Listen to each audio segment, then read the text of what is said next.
Welcome to the TREPX podcast. TREP is short for entrepreneur.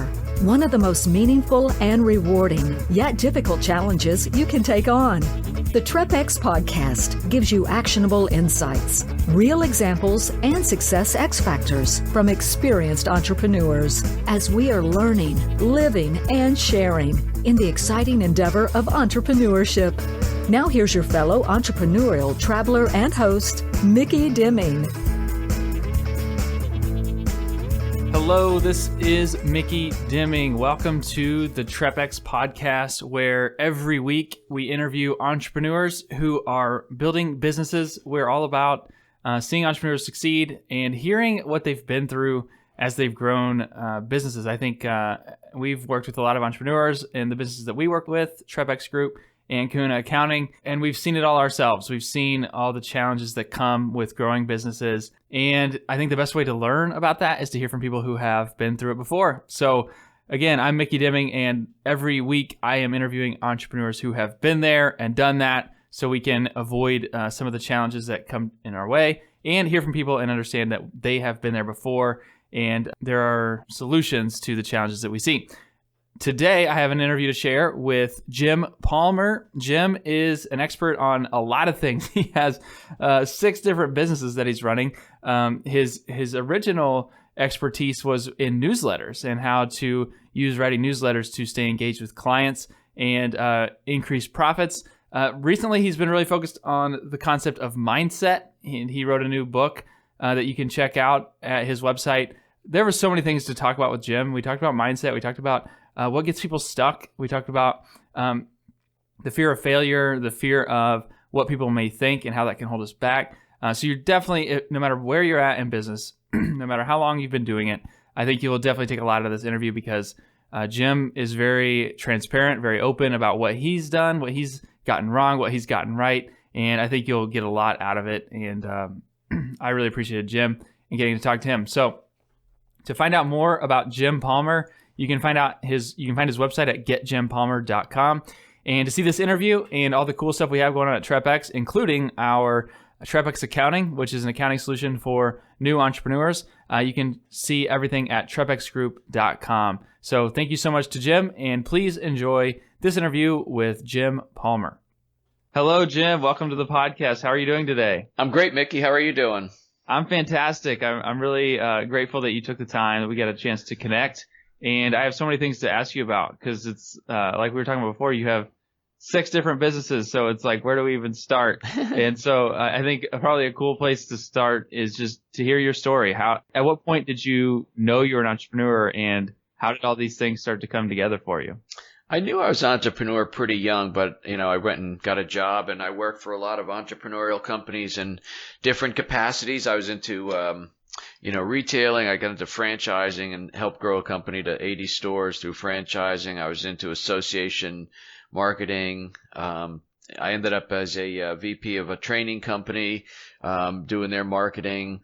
And then in the year 2001, I lost my job. And, I really tried hard to find another job, to be honest with you, for a while, Micky. But then after a while, I decided to, maybe now's the time to start my business. Even though I still had 4 teenagers at home at the time, I thought, well, let's give this entrepreneurial thing a try. So I started my business in October 2001 and been going gangbusters. That's cool. And what was the original business back then when you were kind of forced to give it a shot? Well, see, I'd been doing newsletters for ever since I wrote my first newsletter when I was 21 for a bike shop that I was running. And every place I worked, no matter what was going on, I was always creating newsletters because they're just so effective. And so I'd create these newsletters. And when I started my first business, I thought I would be a consultant because I had kind of a broad range of experience and figured, well, I'll be a consultant. I can help people with a lot of different stuff, AKA very general. And but I decided I was going to do newsletters on the side, almost like just to generate some cash. Well, the newsletters really took off in a big way. And so my first business was all me working one-on-one with various local companies and organizations and nonprofits, chambers, associations, and things like that, creating their newsletters. And then about 5 years later, I'd had a multiple six-figure business, but I had no time at all. I was doing everything. I was just like a slave to the business. I started a business so I could have a job, is when I look back on it now. But a lot of people start that way, and next thing you know, you're stuck having no life at all. And so in 2006, I kind of recreated myself, and I started an online business called No Hassle Newsletters, and started selling newsletter templates and content to people all over this country, and actually 9 different countries I've had members in. And then from there, I just kept really going forward with different internet businesses. No Hassle Social Media. We do printing and mailing. I started Success Advantage Publishing. I've written and published 6 books and a number of training programs, and I'm in my 7th year with my own dream business coaching and mastermind. And about 3 years ago, I started doing my own live events called Dream Business Academy. That's cool. Yeah, I think that's something a lot of people run into, is just that when your skill is what you're selling, when that's the product, there's a limit to it, and there's only so much time in a day. And so you had to kind of transition to something that was scalable. What was that like? Was that a tough thing at first to move into the online products and online space, or did it just kind of come natural based on the momentum you already had? You know what's scary for a lot of people, Mickey, is that when they transition from an employee to a job, from a job to becoming an entrepreneur, or a lot of people might try it part-time and then slowly transition, but that transition is always ugly. And so as I was not doing a lot of selling in my first business, because I wanted to just transition out of that, which, the old expression, trading hours for dollars. And so the new business, the online business, wasn't picking up as fast as I wanted. So as I would lose some clients that I wasn't replacing in the first business, I got into a cash bind again, and just sort of work through that. But, if you have a good product and you have good positioning, good branding, you just got to keep hammering until enough momentum kicks in where growth happens. Yeah, no, that makes a lot of sense. And I think one other challenge too, like there's a lot, like when you make that jump and you're trying to figure this out and you're just moving forward and not exactly sure where that goes. The other piece in that is it can be really lonely. And I know you've written about this, and I think it's really intriguing. It's like when you're an entrepreneur, you are the business, you are like the face that's behind everything. It can be difficult to feel a part of something, to connect with people. And I know you've kind of made that a priority as you've done this for so many years. What are some ways that you have found to get out of your own head, to not just be alone, but to kind of surround yourself with people to help you get better? Well, I think every entrepreneur needs to be working with a coach and be in a mastermind group. So I'm very fortunate. I work with about 40 entrepreneurs in my own coaching business, but I also work with coaches, right? And so, when you think that you have all the answers, when you think you've got it all figured out and you've got the plan, that's when you're either not doing well, or, your growth is going to be stunted because you don't know what you don't know, right? And so that's the beauty of being in a mastermind group or working with a coach who's got a good track record of building businesses. And when you work with somebody like that, they will sometimes point out new opportunities that you don't even see because you're far too close to your own business. Yeah, I mean, what do you think prevents people from doing that sooner? Do you think it's just so focused on whatever's in front of them, or is it just like we need a little more humility to be around people? Like, what do you think keeps people from that and more isolated as entrepreneurs? It's fear. I mean, what prevents people from doing anything, moving forward, investing in themselves? I've coined it. Those people are called when I's, and I swear I've got to get with a good artist and create a cartoon of a when I. But a when I is somebody who says, I'm going to do this when I'll put out a newsletter when I'm going to hire a coach when I'll start going to live events when I'll do this, that, and the other thing when And so they always want to have a little bit more comfort. They always want to be a little more sure of themselves. They always want the stars to be aligned perfectly before they're going to put their foot out there and not know exactly where they're going to be stepping. You know what I mean? So, but if you look at really successful businesses, highly successful entrepreneurs, they don't always know where they're going. They're moving so fast. They're taking, calculated risks and chances, but they are moving forward because growing businesses thrive on momentum and forward progress. And people that are indecisive or when-eyes, for example, that the problem is the goalpost is always moving when you're in that when-eye situation because, it just never seems to get there. In business, it really is a case of, the egg before the chicken because, you have to put yourself out there. Why would you create a business in the first place? I mean, most people that create a business, they don't have cash flow in their first customer when they decide to start the business. They have to go out there and do it. So, it's sometimes we lose that little edge that we had. That naivete and almost childish abandon for Katie bar the door type thinking that we have when we start our business. Then we start getting all cautious and conservative as we grow. Yeah, you're right. No, that makes a lot of sense. I think the getting around coaches, getting around a mastermind, that is scary because you're putting yourself out there to that group, and what if they don't like it or what if they criticize? But it's like that is a micro scale of what you're actually trying to do is put it out to other people and see what they think. And so if you're able to get that immediate feedback and get used to putting yourself out there, it's kind of prepares you for everything else you're doing. And that's the one thing I guess that stands out. I mean, I want everybody to go check out your websites. And one thing that stands out is just the sheer volume of what you're creating and what you're putting out there. And so I think there's part of that shows like you're confident enough to put things out there. But I have to ask a practical question. Like, what is your kind of process for creating material, creating products, creating content? Like, do you look out ahead like a year? Do you look out 90 days? Do you write in the mornings, connect with people in the afternoons? How do you break that out and produce this massive amount of content? Well, a couple things. Content is king. That's an old expression, but it's still true. We live in a time when people can just access information like literally at the snap of a finger. And when people are searching for something perhaps related to whatever it is you do, you want to be the one that comes up.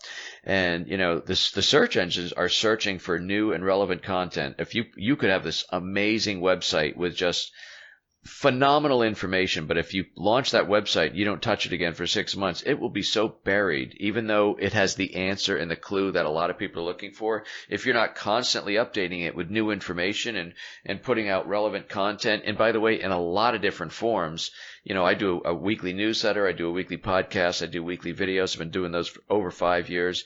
I do tons of blogging, article writing, speaking. I've written 6 books. I do social media. I do a ton of interviews like this. I go out and speak. So there's a lot of different things you do to stand out above the crowd. Now, part of the way I do that is I have a team of 11 people that help me run my various businesses, but that in and of itself is a major decision that a lot of entrepreneurs don't make because they think, well, I don't need help right now, but maybe when here's the whole, maybe when I grow a little bit, I'll do that. But the thing is, entrepreneurs need to focus on high revenue generating activity. And if all you're doing are task oriented things, if you're personally writing your blog posts and actually posting them to your website, that is work that you could have somebody for $10, $20, $30 an hour do for you. And if you're doing that, that's exactly what you're worth. If you want to earn $1 million, you need to be doing work that's worth $400 an hour. And if you're doing all these other things, that's the surest way not to earn $1 million. Yeah, I love that. That's great. Great points. I think a lot of people start and don't necessarily see what the future looks like and just kind of move forward. Was there a point for you where that became clear? Like, I need to get a team in place to do this. Did you have to wrestle with that? Because I know some people are like, they're kind of stuck in between in that when I. No, Mickey, strangely enough, it goes back to a question a minute ago. I was in a mastermind group. In fact, it was the first mastermind group I joined. It was $400 a month, and it was more money than I could afford at the time. So my checkbook and my P&L said no, but my heart and my brain said go for it, and so I did it. And I started connecting with some people that were so far more advanced and ahead of where I was. So initially, again, you touched on it. Well, are you going to feel awkward, embarrassed if you don't know some stuff? Well, I did. But I mean, a couple of the really, really big lessons that turned my life and business around came from unfortunately getting called to the carpet and being embarrassed. I don't mean people they're not there to humiliate you, but it's kind of like, oh, I didn't know that. You know what I mean? But now I do. And so that's what you are willing to put yourself out there. But when I got into my first mastermind group, I was still in a chief cook and bottle washer mode. I was doing everything because honestly, I was I figured, well, if I could just maybe bring in another $1,000 a month in revenue, I could afford to bring on some help. And that never happens because you're so stuck doing day-to-day stuff. It's like I call it being a fireman. You're always putting out whatever the biggest fire is that day instead of proactively doing things. So when somebody explained to me what a virtual assistant was back in like 2007, I hired my first virtual assistant. And just to help me with some, website stuff and some blog stuff. And when I say I don't write my own stuff, I do. By the way, when I write a book, I immediately give those 50,000 words to an editor and have them make like 50 blog posts. I mean, because you've already written the stuff, right? So I'm not suggesting I have ghostwriters all over the place write my stuff. But the point is, I had them do all these different things that, as I was getting busier, they weren't getting done, but they're very important. So I started outsourcing that. And the cool thing is, I don't know the exact rate or how many hours, but let's just say I started out hiring somebody for 10 hours a week, and let's say they were $30 an hour. That may seem like a lot of money when you're in a cash flow crunch, but that 10 hours allowed me to get my first book done. Those 10 hours allowed me to start shooting videos. Those 10 hours, which were consumed with me doing other stuff, that freed me up to start moving the ball forward, right? And so I did start growing. So the growth kind of helped pay for the new person. Then as that person got busy, I had to find another one and another one. So you go from there. You don't immediately put a team of 10 people in place. Right. Yeah, no, that makes perfect sense. And I think there's a couple of big takeaways in there, especially with the value of your time and understanding how important it is, especially when you're able to focus on things that really matter. And the other part is like your willingness to get around people that know more than you, how important that is. Like, don't be always the smartest person in the room. Get around people that know more. Feel dumb for a while, and then come ahead knowing a lot more. I think that's huge advice that I think a lot of people can learn a lot from. Absolutely. And so I have to ask this because it's a cool title, and it's like I want to ask a lot about the newsletters because that part intrigues me. And the first question, I know you talked about it, that you just kind of started out there. How do you become a newsletter guru? Was that something you just gravitated towards and just realized nobody was owning that? How did that come together for you? I've been asked this question probably hundreds of times over the last 10 years. But here's the thing: it's either going to be very inspirational or it's going to be a letdown. So I became the newsletter guru in 2007 because I started calling myself that. Yes. I didn't go to a university. I didn't actually go to design school. I never went to a school to learn how to be a writer or journalist. But I understood the value of being the best at what you do, or at least being perceived at being the best. So there were other people, and there still are, that do newsletters. Some may be a bit better than me. I don't know. But one thing I wanted to make sure was that when an entrepreneur or a small business owner asks somebody in the small business world space, hey, who does newsletters? Oh, well, Jim Palmer, he's the newsletter guru. Then they're going to go to my website. In fact, the opposite of that is say, oh, well, I know Wendy and John, and there's a guy, Paul, in California. They all do newsletters. Well, so okay, now I'm going to call 3 people, whatever. But when I coined myself the newsletter guru, it instantly kind of made me the top of the heap. Now, I will tell you, if you're uncomfortable with that, it's for a reason. It's because you got a little bit of head trash going on. Mm-hmm. And I admit that I had head trash too. I'm like, well, shoot, what if somebody calls me out?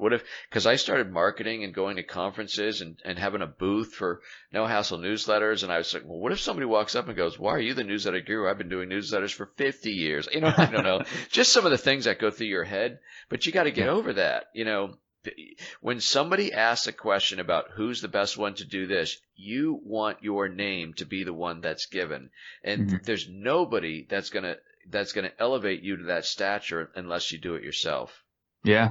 Well, I love that. That makes a lot of sense. And to give you credit, it's not just that you picked that title. You definitely back it up, and your content related newsletters is top notch. And so, it's saying that, but and do you think there's a sense where when you started calling yourself that, like, it forced you to step up your game? Like, oh man, I better really deliver on this, so I'm going to be saying it. Oh, most definitely. In fact, so the sixth book I wrote came out about a year ago, Mickey. It was called Decide.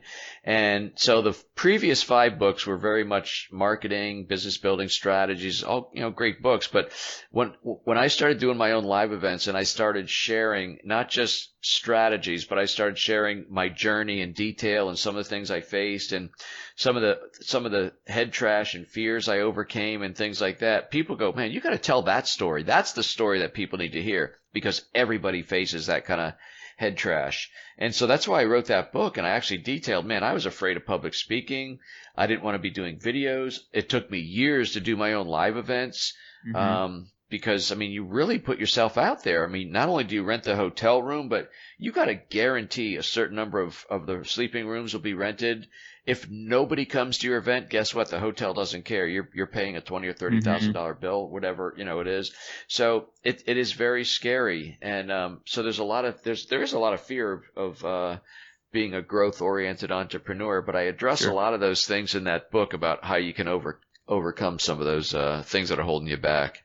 That's interesting. I actually want to hear more about that. So is the basic concept that you decide what you want to be, who you want to be, and then kind of put yourself out there, and then it forces you to be creative to back that up. Can you kind of summarize that idea? Yeah. The book is really, I didn't want to call it a mindset book because people instantly get an idea of, okay, sit there quietly, think about your thoughts, Yes. hang your pictures on the wall. And it's so much more than that. But the thing is, the one word title, Decide. Somebody asked me one time a couple of years ago, if you could only use one word to describe what separates highly successful entrepreneurs from all the rest, what would that be? And I just said, decide. And they said, well, what do you mean? I said, every entrepreneur is faced with countless questions throughout the day, throughout the month and the year. There's challenges, there are opportunities, there's, all these different things going on. And to the degree that you're able to make a quick decision and keep moving forward, those are the people that will grow at a faster rate. As I said, growing businesses thrive on momentum. The opposite of momentum is indecision. When you are indecisive, in other words, yes or no. Hey, Jim, this guy wants you to, go give a speech. This guy wants to partner with you. And I'll quickly look at the facts, weigh things up pretty quickly, and I'll say, no, that's not for me, but thank him for his interest, or something like that. Or maybe it is for me. The one thing I don't do, and I've trained myself, is I rarely will say, I'll think about it. Because when yes or no is okay, and you don't always make the right decision, but you always keep moving forward. But it's saying, I'll think about it, sends you to a place I call Squishyville, and nothing ever happens in Squishyville. That's where opportunities go to die. That's fantastic. I love that. I love what you said. Businesses thrive on momentum. Like it's deciding, it's moving forward, it's growing. I think that's a really big takeaway. So that's and Mickey, your ability to make decisions and to contemplate and think things through, that is like a muscle, all right? And you know what happens if you don't exercise your muscles, you start to atrophy. But when you do exercise, you get stronger. So the more decisions you actually make, the better you will get at it. Now, if you're moving really fast, I one time thought, I'm going to just try and count. I'll just make a little tick mark on a sheet of paper how many decisions I actually make in a day, and I kind of lost count, but it's a lot. We all do that. And so they don't all work out well. But what I figured is, if my business continues to move forward at a rapid rate and I continue to grow and I make a bad decision, I can absorb that blow. It's like it's a little blow to the gut, so to speak. But I can weather that, okay? What I can't weather is if something happens and my business is just going so slow, then it really hurts, right? But the thing is, you will get better at making decisions. And the thing is, we all have intuition, our gut, our whatever you want to call it, it's that initial thing in your gut and your heart that you generally know. And if you think about the bad decisions you make, you kind of knew it was wrong, but you maybe took the shot anyway. Yeah. When you learn to trust your gut, powerful things can happen. That's great. I mean, and that's something we say here around the office a lot, is that, action begets action, and momentum generates more momentum. Is that really you talked before about like the head trash and the doubts and what if I don't want to put myself out there? What if this doesn't go well? I mean, is that really the way to fight against that, is just to move forward, to create momentum, to take action? Because, success comes from action, right? You're not going to achieve any success without action. And so even if I'm a big fan of baby steps initially. So if you can do something and you see a little bit of success, that goes, oh, wow, that's pretty cool. Let's do more of that, right? And so when you do that, that starts breeding success. Success breeds confidence. Confidence breeds the ability to make quick decisions and keep moving forward. But there's a lot of things that go on in terms of the mindset. And so sometimes people will say, well, what determines who's going to be successful or not? And I heard somebody on stage say, well, it's your skill or your talent, your product or your service, your drive, ambition, etc., and your mindset. You put all that together and stir it up, and that's going to most determine. And I don't think that's right. My definition is it is your God-given skill or talent, your work ethic, your drive, your ambition, your moral compass. That makes up the machine that is your business. What fuels the machine is your mindset. Your mindset will most determine your level of success. And I can prove this. If you were to pull together let's say 50 dentists, or in another room you got 50 accountants and 50 lawyers, and you can quickly probably determine with some different testing is the smartest, who's got the best ability. In the dentist, who can clean teeth the whitest, the fastest, and get no matter what it is, you can determine who at a skill level is the best. But that doesn't mean that person will be the most successful if they suffer from insecurity or fear. You know what I mean? So the mindset determines more than anything how you will be successful. There's one thing I write about in the book. It's called the imposter syndrome. And another name for that is the what if I get found out, right? So what if people really find out who I am? I had that kind of bad when I started in 2001 because I came off a really bad place of being unemployed. I had cancer at the time, and I was starting my business. I had an old Acer computer. I was sitting at my dining room table. I mean, I had these fancy business cards that said I was the president and founder of Dynamic Communication, the name of my first business.